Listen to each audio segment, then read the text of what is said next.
Hey guys, thanks for joining us on another episode of the You Can't Afford Me podcast. Now, y'all know this podcast is all about hustlers. It's all about entrepreneurs. It's all about people getting things done. And just like every other episode, we got another hustler for you. Today, we got BJ in the studio. BJ, how you doing, buddy? Hey, doing well. Awesome, man. So first, give people some insight into who you are, what you do. Yes, my name is BJ Evans. I'm the owner of a company called ProCores. What we do is we buy and we specialize in the process of catalytic converters. Nice. So, all right, let's go back. Talk to me about before you became an entrepreneur. What were you doing? Before I became an entrepreneur, I've been in business since 2010, so it's been about 14 years. Mm-hmm. It was actually the same year that I got married to my wife. That's funny because I started dating my wife right when I became an entrepreneur. Yeah, there's a correlation with that. Yep. It really is. So before that, before business, I was working on minimum wage jobs. I went through a series of jobs, like that, working for temp agencies. At one point, I worked for a trash company. Mm-hmm. There was a economic crisis that was going on at that time, so the company that I was with, we showed up at the job and they said, you know what, we have to close our doors. So I didn't know what to do. I was already struggling. How old were you when that happened? I was 23. And just married? Well, I was getting married at the end of that year. Gotcha. So I'm sure your wife was excited about that. Oh, yeah, we were ecstatic. Yeah. we both were. She had and she's still in this career. She's a teacher. And I told her I wanted to get into the recycling trade. I was exposed to it through a very close friend of mine by the name of Donovan Bates in Northern Virginia. His father was doing the recycling trade for years and years and years. Interesting story behind that. He didn't know what his father did as an occupation. He just knew that his dad, whenever he saw him, always had a lot of money on him, and he always had a lot of cash on him. As their relationship began to foster in Donovan's adulthood, he then was exposed to his father's trade. And he's telling me about it, and he says, you got to come out here and see this. You got to come out here and see this.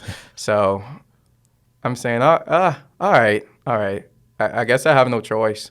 So I would drive to Northern Virginia, which is about an hour and a half. But with traffic, it could be 2 to 3 hours. Yeah, easily. For where we are in Richmond. And I would travel up there early in the morning, and I would leave pretty late in the night. And we would what we would do is we would go to shop, and we would buy their scrap metal. And then we would recycle the scrap metal at a yard. And so they were paying you part-time as an employee at this point? Or you were just learning the business? Yeah, I was learning the business, and I was working for Donovan for about a month. Okay. Yeah, he and his father had kind of broken off, and he started his own thing. Yeah. And I would work for Donovan.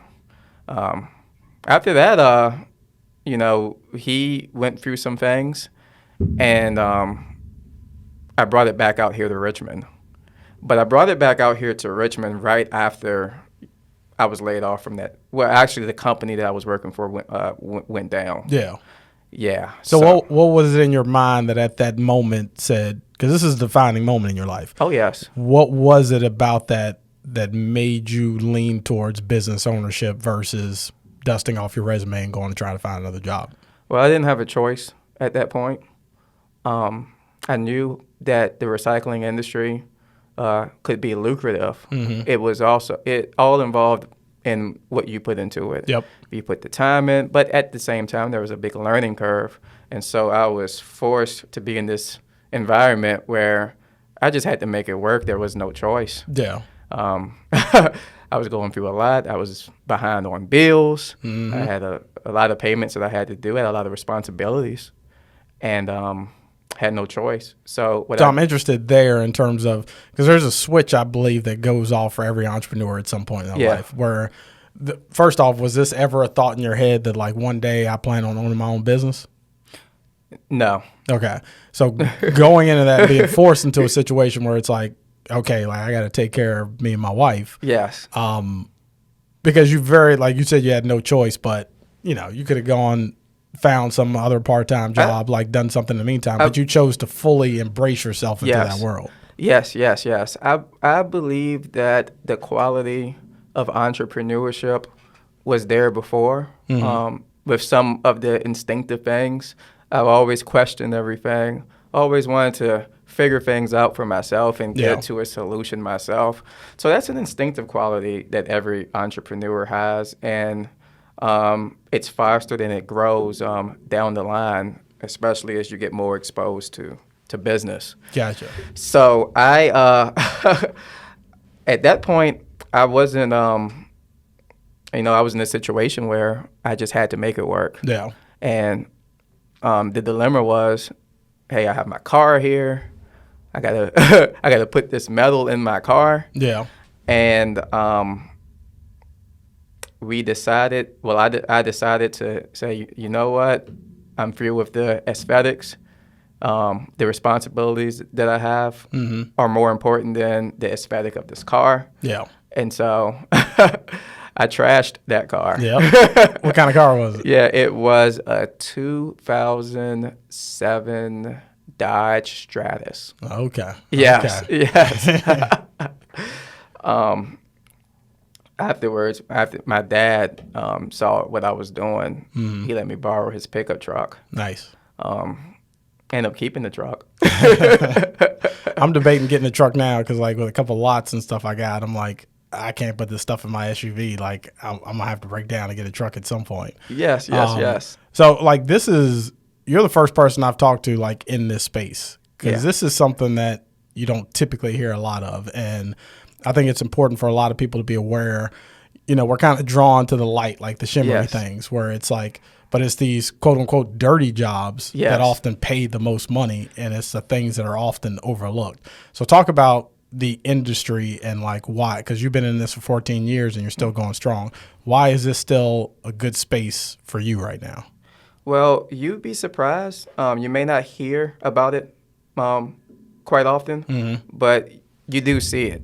People see it all the time. If you've ever seen an old pickup truck with a bunch of cans on the back of the truck, that person who's driving that pickup truck is on his way to the scrapyard to cash out those cans. Oftentimes they'll find these cans, on the side of the road. They'll pick them up, and then or you find other various forms of scrap metal. That is what I was doing prior to transitioning exclusively to the catalytic converter trade. It's in the same space. It all involves recycling, but it's a different higher end metal. You just reminded me of a story. I literally have not thought about this in decades. But you talking about the cans in the back of a pickup truck, I remember that was my first exposure to making money. Yeah. My family's always recycled. Yeah. And my dad just said, hey, if you handle the recycling in the household, once a month we'll take all these cans, we'll go to this spot, and they'll pay you for the cans that we turn in. That's right. So I'd make a few, and I'm sure the price is like way lower now on cans. And I think back then it was like 10 cents a can or something like that. It's probably nowhere close to that today. But that was the first sense, like, man, you're opening up my eyes. Like, that was probably my first taste of entrepreneurship. Yes. Where I didn't even realize it. It was, and I'm not even sure my dad realized he was teaching me entrepreneur skills. It was just, putting money in your pocket. Yes. Let's step back 1 second because I just realized we overlooked something. Explain this industry. What are catalytic converters? Like, for those who don't know, explain what this is. So catalytic converters are anti-pollutant machines. And they contain 3 precious metals: platinum, palladium, and rhodium. Rhodium is higher than the price of gold. In fact, right now it's about 2 times the value of gold. Jeez. However, 2 to 3 years ago, it was over 10 times the value of gold. But it's the most expensive metal on Earth. Now vibranium? well, Black Panther? Yeah. When no, they're not putting that in cars. No, they're not. Those cars would be flying. Yeah. We'd be able to do phenomenal things. But those metals, they they have their primary purpose goes into catalytic converters. And so catalytic converters, these anti-pollutants, were an initiative that the federal government decided to enforce upon auto manufacturers way back in the 50s. Yeah. But even in the 50s, the catalytic converter, the idea, the concept of the catalytic converter was enshrouded in controversy. In 1969, for an example, there was a big lawsuit from the DOJ to the four big names in the auto world at that time, which was American Motors, Chrysler, Ford, and General Motors. And what the controversy involved was the conspiracy from these companies to prevent and delay the manufacturing of these anti-pollutant machines. They deemed that these machines were too expensive. And so what they ended up doing, and what many of the pollutant material actually ended up going, was in your urban and rural areas, making the environments in those areas extremely unhealthy. Yeah. Yes, so that was a big thing. Eventually, after that, in the 70s, in 1969, they eventually conformed, and they began to manufacture these catalytic converters. So are those converters still in vehicles today? Oh yeah, Wow. They are. There are new catalytic converters being produced all the time, although the industry is being threatened by some of the aggressive green initiative that the current administration is going doing. electric. Yeah, going electric, but even that seems to be faltering. So maybe catalytic converters will be with us for a significant time further. We'll see. So with those changes, I'm sure that equates to a drop off of revenue for you in terms of like, is this metal still as expensive as it was 15, 20 years ago?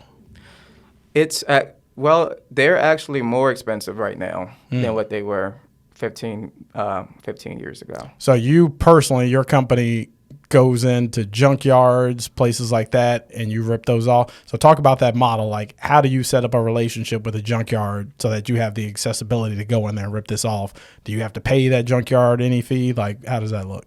So what we do, we'll go into the junkyard. We'll meet with the owner, and we tell him about how this process works, how we can add value to his business by purchasing his catalytic converters. Yeah. But most of the junkyards, all of them are familiar with how the industry works by now. And so you have more competitors, and there are people competing all the time, although competition has dropped off since the market has fallen within the last 2 to 3 years. What will a company like yours typically pay for a catalytic converter per car? And does it vary, like if it's a vehicle that's a 1990 Honda Civic versus a 2008 Dodge Stratus?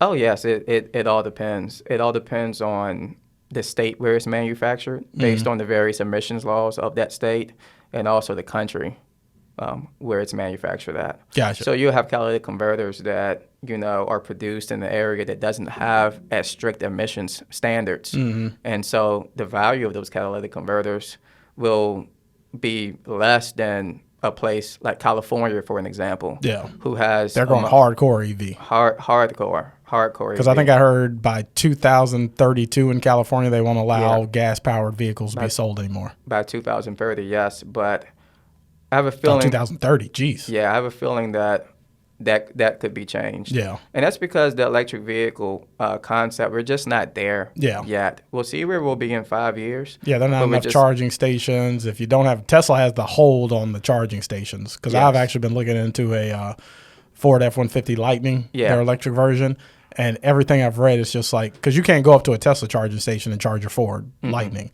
It has to be a certain station that you're at. That's right. And Tesla just got the lock on that across the country, probably even the world. Yes. And Ford's still trying to catch up. So it's that concern for most people looking to buy that vehicle. Like, if I'm taking a long distance trip, am I going to be able to make it? Very often people aren't. And so right now you see all sorts of different articles popping up. Electric car, on the side of the road. Those batteries are extremely expensive, $25,000 and above. And above. So Yeah, they got to get these caught. I know Elon's working on one of the next models of Tesla they want out. I think it's going to come out at like $19,000 or something like that. oh yeah, Which is going to be insane. And I've seen that is insane. they've been talking about the highway lanes where they're going to be installing chargers underneath the road. Right. So while you're driving on the road, it's actually charging your vehicle. That's a lot of money. It's a lot of money. Yes. So Because we can't get them to fix these potholes that have been there since 1997, and then ripping up all these highways and putting in charging stations. That's going to be an obstacle. having an initiative like that being executed, within 7 years, Yeah. I just don't see that happening. Yeah, it seems like a pipeline dream. Yeah. Getting back to the converters, so typically, give me a range of and if you're listening to this, I don't want everybody running out of here and ripping out your Cadillac converters out of your cars and stealing them from your neighbors. But what's the going rate and I'm sure you guys have to whether it's melting them down or doing whatever you do. Yes. What's the typical going rate if you pull a Cadillac converter off a vehicle? So right now, the average converter is about $80. Mm-hmm. But 3 years ago, the average converter was around between $250 to $300. Ooh. Yes, the average converter. There was, and there was a set of converters on some of your hybrid vehicles. Mm. The Toyota Priuses, for an example, Yeah. which are the most stolen converters in the entire world. Wow, really? Yes. Why are people stealing those more than any other ones? Because at that point, 2 years ago, they were about $2,500. The recycled value was $2,500. Jeez. So once people became privy to that information, Yeah. I mean, it just sparked this huge wave Yeah. of converter theft. So how have you, because those are some major drop-offs you just mentioned, how are you able to sustain your business and continue to grow if those costs are coming down? Well, we still pick up a lot of volume. Mm. We're in an environment now where people have gotten so frustrated with the industry and with the cost of the material going down that they just didn't know how to adapt. When I got into the business, the converter prices were significantly less than what they are now. So I know how to operate within an elevated market and a market that's significantly lower. So it's similar, like the way you described that, it's similar to real estate. Like the big boys in real estate know how to make money in a down market and they know how to do it in an up market. Yes. Same thing with what you do. There are those spots where a lot of people are probably pulling out saying, the market's not paying as much. I'm not going to focus on this right now. But you're still buying up. Yes. And that deal that you're making so is there, let's say you have a deal with the junkyard. They get in 20 cars this week. Mm-hmm. Do you just go through and say, hey, I'll give you a flat rate for me to go through and rip these off? Do they take these off for you? You have to manually go in and do this stuff? What does that process look like? Most of the time, the converters are already removed before we get there. Okay. And so the converters, we're able to tell the value of the converters based on a set of data that's already installed on the converter. Gotcha. So a lot of research has been done throughout the years through, some of the biggest refineries, in the world, conducted by the biggest refineries in the world, and they're able to collect the serial numbers on the converters and a value based on assaying a significant amount of a specific kind of converter. Gotcha. And those kinds of converters will have the same exact serial code. So I want people to get a full understanding of this, so I'm continuing to poke holes in things and ask questions. Why would a junkyard operator, if they're already ripped off, why would he not just make these transactions himself? Well, they'll deal with us because we're buying thousands and thousands and thousands of converters on a weekly basis. Gotcha. And we're able to demand higher prices. Gotcha. So this is something that we specialize in. Not only do we demand, and we're a direct processor, so we actually break open the material ourselves. Gotcha. And then who are you then selling to? And so we have various partnerships around the world. Sometimes we'll deal with a company in Japan. Other times we'll deal with a company that's located in South Africa, where the material is being actually repurposed. But our next goal is to become that. We want to be the company that repurposes the material. Gotcha. So then you could then in turn sell to auto manufacturers And there's a lot of red tape I'm to sure. get into that. Oh, I'm part. sure. Yeah, even I can't even. I'm like, who is the smallest like manufacturer of vehicles? And the only ones I can think of are like new electric. So electric vehicles don't have these on them. They don't have any catalytic converters. Yeah. Okay. So for you moving forward, because you're seeing this huge shift in your industry where there's a large push to go EV and get away from gasoline. Mm-hmm.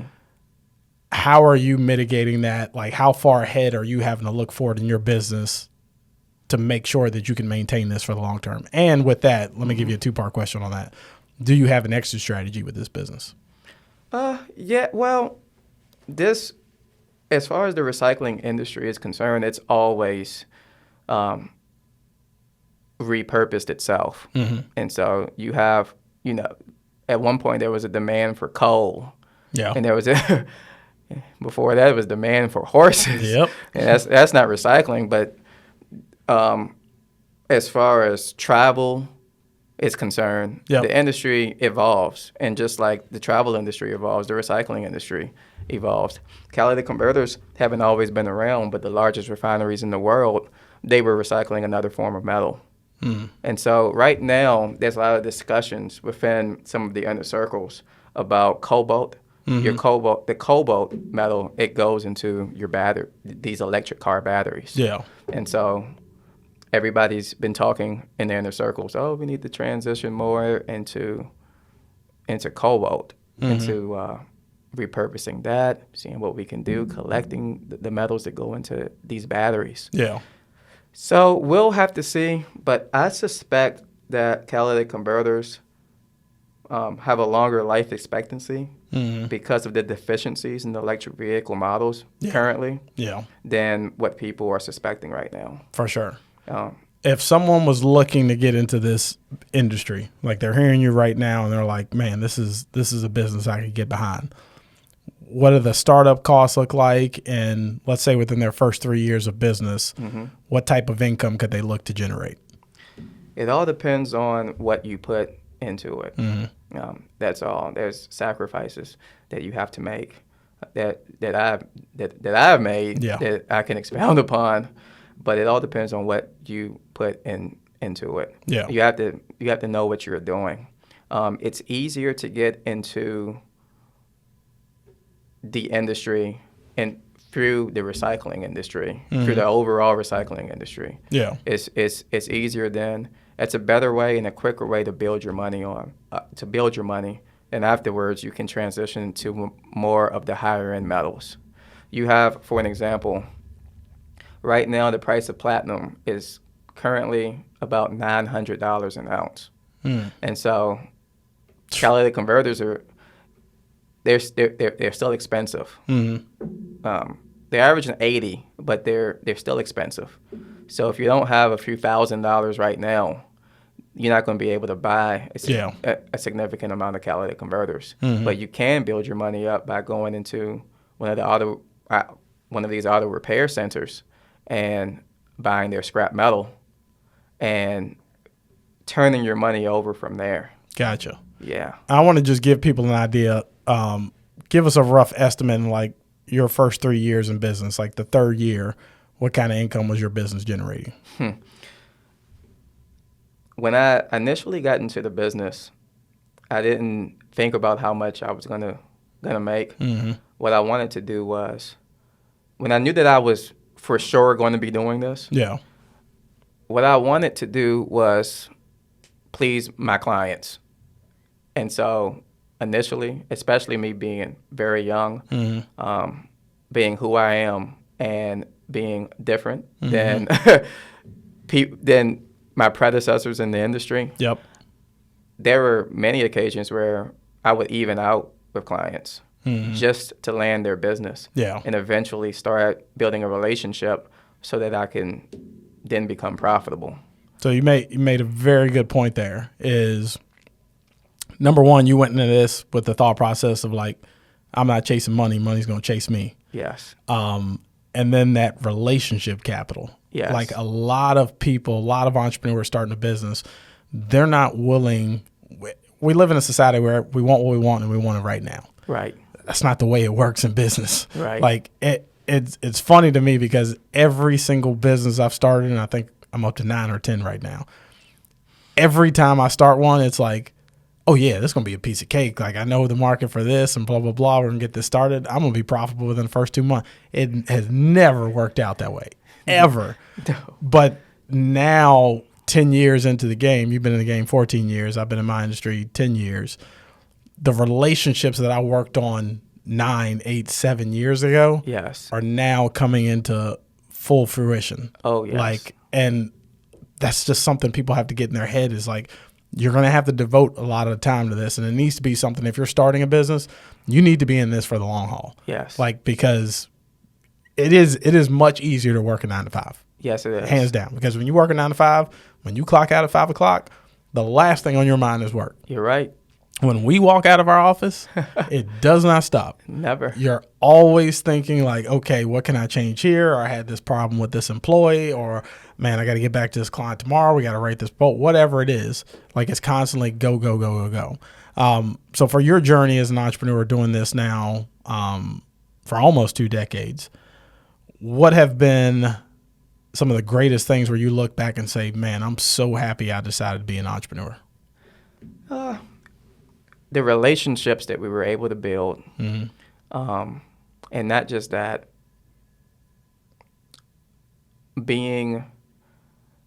simply being an entrepreneur, it has given me a deeper appreciation into it. And it gives you the confidence that, hey, with a certain amount of just the intrinsic knowledge that you build upon just being in business, it gives you the confidence knowing that, hey, you can go into this industry and you can build up into this industry or another industry or another industry. Yeah. And so that is something that, provided my background, I never imagined in a million years I would be able to achieve. Yeah. Yeah. You mentioned something earlier, and I think I read this just recently. A lot of entrepreneurs, we're ultimately motivated by fear. Oh, yes. Because you think of those moments when I know you've been in the same situations where it's like, man, payroll's due this week and it ain't in the bank. What am I going to do?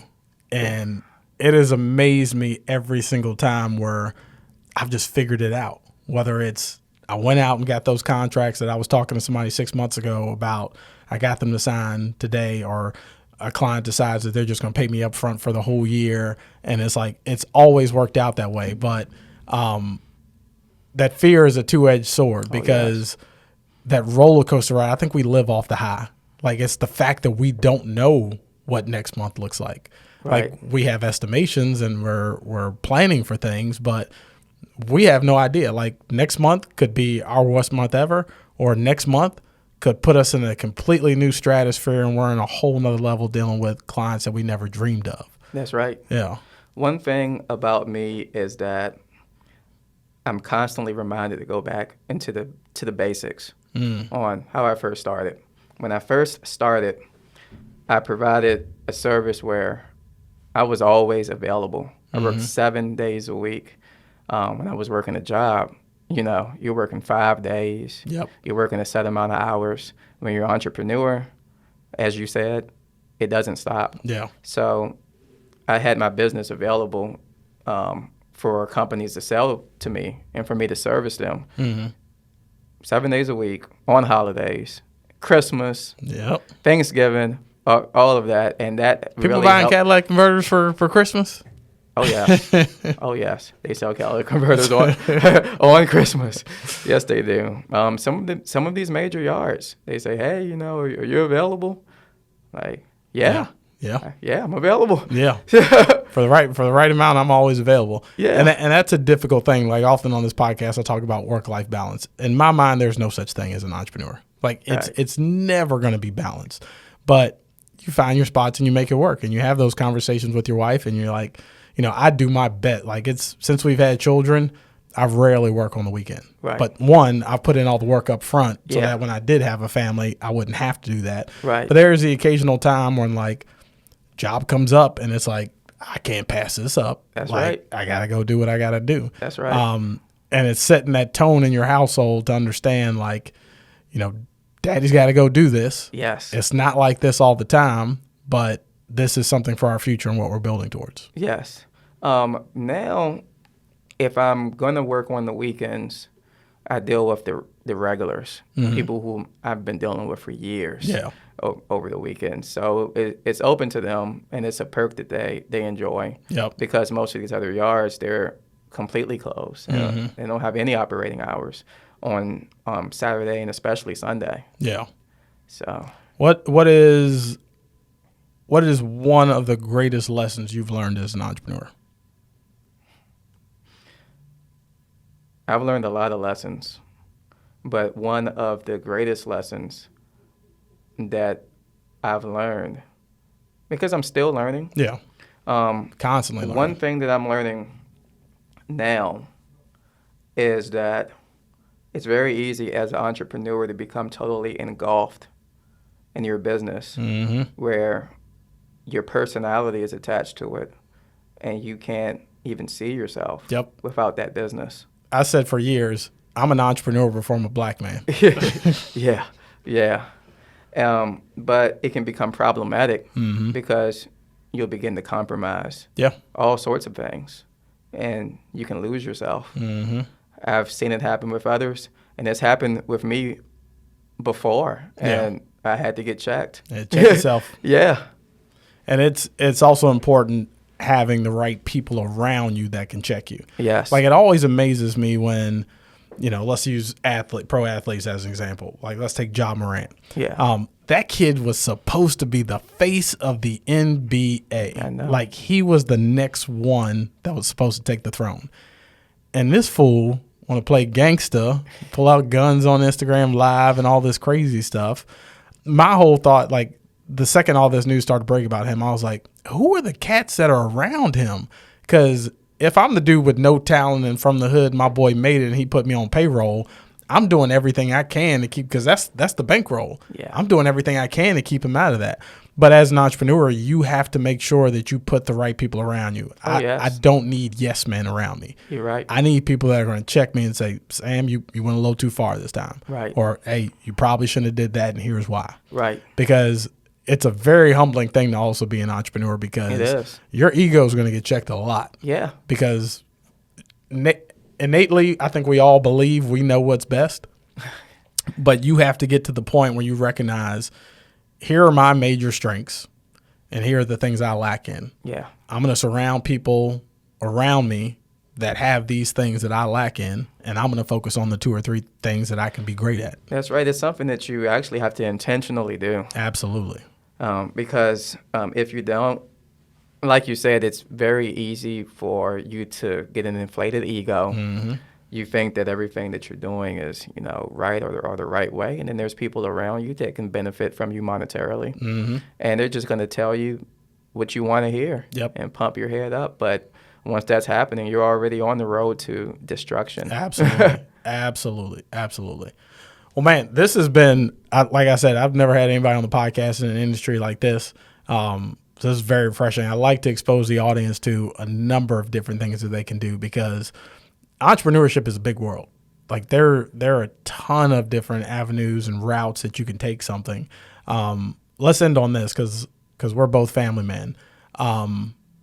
What's the lesson and the legacy that you hope to leave your children from being an entrepreneur? What are the skill sets that you're taking from what you do now that you hope to instill in your children that maybe your parents weren't able to instill in you? Well, first of all, and above all things, I want my children to acquire just the appreciation for God and the knowledge of God. That's always been the foundation of my business and everything that I do. And without that, I wouldn't be anywhere. Yes. And as a result of that, I want them to be able to know what it means to work hard, to know what it means to have discipline, to know what it means to have perseverance, and to also be resourceful. Because we're going to come across a lot of hard times as entrepreneurs. It doesn't matter, how much money you require or how much business or how many businesses you're able to start, there's going to be difficult times, and there's going to be times that test your character. Absolutely. And you need to know, hey, what is my character? Who am I? And if you only look at yourself through the lens of your business and the lens of your success, and then there's something that comes to challenge that success, are you able to persevere? Do you even know who you are? Love that. Love that. That's a perfect note to end on right there, man. If people want to reach out to you, they want to learn more, they want to utilize your services, how can they reach you? Yes, you can simply key in ProCores. We're on every platform, and you'll be able to reach out. Good stuff. ProCores. Good stuff. BJ, we appreciate you being here today, buddy. Hey, thank you so much. Absolutely. And we'll see you guys on the next episode.